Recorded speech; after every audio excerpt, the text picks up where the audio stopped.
Hello everyone, welcome to Spread Hope. Today's health tip for today comes from our Sunday teaching, which was a 30-minute teaching. I'm going to give you 3 minutes worth, and we'll unfold it all week for you as well. This week's teaching was the importance of taking care of the whole self, which is you and all the onion layers, the koshas that make up you. Specifically, the last couple weeks we've been talking about manomaya kosha, which is your thinking self. And by keeping your thinking self healthy, you will always keep your energy self healthy and your physical self healthy, and tap into your intuition and your deeper parts of yourself.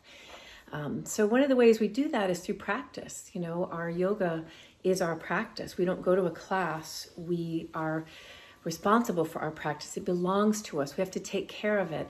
And I think there's so many practices that we can do to actually help train and take care of the mind to go to the places we want it to go, which is happiness and joy, and during times of worry and crisis, that we can train our minds to come back to the place we want it. So as Sean Aker said last week, 90% of our happiness is not based on what's happening in the external world, but how we're perceiving our world. So right now we want to do things to train ourselves to come back to that place of peace, of groundedness, and of love and compassion. Yesterday you did the metta meditation with Mike and I, which is, we've been doing it every day for 2 years now as a community. That is going to train your mind as well to go on this neural pathways and deepen those to love and compassion and kindness and peace.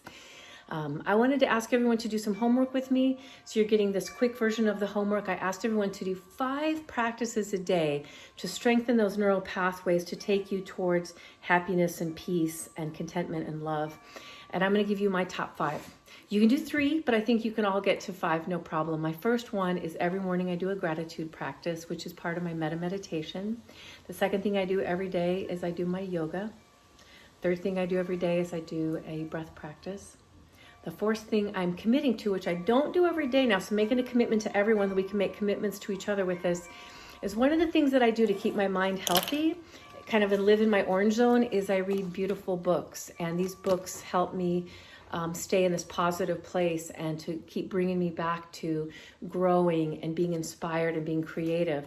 So every day I'm committing to 5 or 10 minutes of reading my books or listening to podcasts or watching TED Talks or YouTubes to keep my mind focused. The fifth thing for me is I'm committing to humor. So whether that's watching a funny dog video, there's a lot of those going around right now, or whether it's reading my favorite Calvin and Hobbes, or my favorite comedian, who's Eddie Izzard. I like to watch him 5 minutes before I go to bed at night, and I laugh right before I go to bed. But something to make me laugh and then share that with others to help them laugh at this time. Those were my top 5, and I added a 6th one. I think I could add even more, which is I'm going to get outside every day, even for 10 minutes, and take a walk and be outside in nature. It's supposed to rain tomorrow. I'm going to get outside anyway. Join me.